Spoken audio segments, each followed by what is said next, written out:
Ito po yung malapit na river doon sa Mango Farm kanina. So yan po, malinis pong river yan. Ayan, ganda po. So ito may resort din po dito. Tapos yan, dyan po yung property binebenta sa likod po niyan.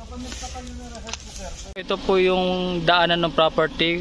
Doon po yung highway, papasok po dito. So ito po, papunta po sa ibang way. Ito po yung property. Ayan, Mango Farm po yan. Papasukin po natin yung loob mamaya sa looban. Okay, lipat po tayo doon sa loob. Mango Farm, 6 hectares. Ayan po. Ayan. So ilalagay ko po sa description kung ilang mango farm to.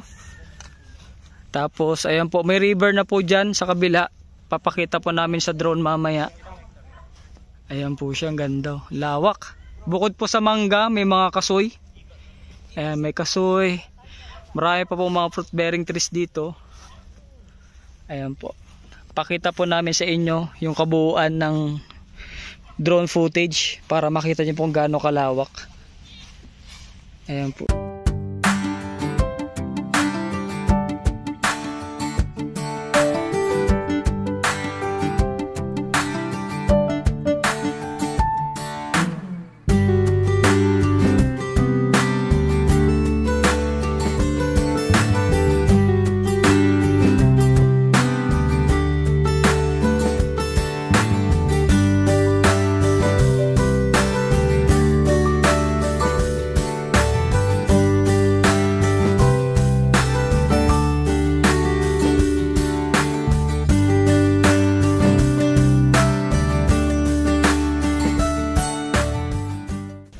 So ito po yung mga mango farm. Pupuntahan po natin ngayon yung river para makita niyo, sinabi ko kanina na may river po dito, para makita niya po kagano kaganda. Lawak ko.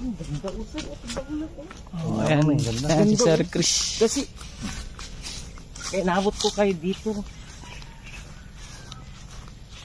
So mas malapit po to sa town proper ng sa Iba, Zambales, siguro mga 3 minutes andun na po. Pwede kayong farm resort to ni Jar. Oo.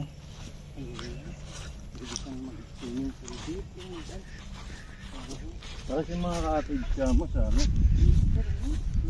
sino dumadaan dito? Ay mga tagal-tagal. Pero kung mabili na ito, wala na. May daan naman sila, sir. Ayun mo. May daan. Okay. May busy lang. Takot to hanggang hanggang dito. Oh, tingnan mo, ang daming punong ano. May daan po dyan. Ayun yung daan na pag sana tayo. Pero hindi na. Ito na yung mabibili nila ito hanggang dun. Ulang-ulang naman. No, nagdak ka lang niya. Pero ang ganda patal siya. Oh, ito po yung malapit na river doon sa Mango Farm kanina. So yan po, malinis pong river yan. Ayan, ganda po. So ito may resort din po dito. Tapos yan, dyan po yung property binebenta sa likod po niyan.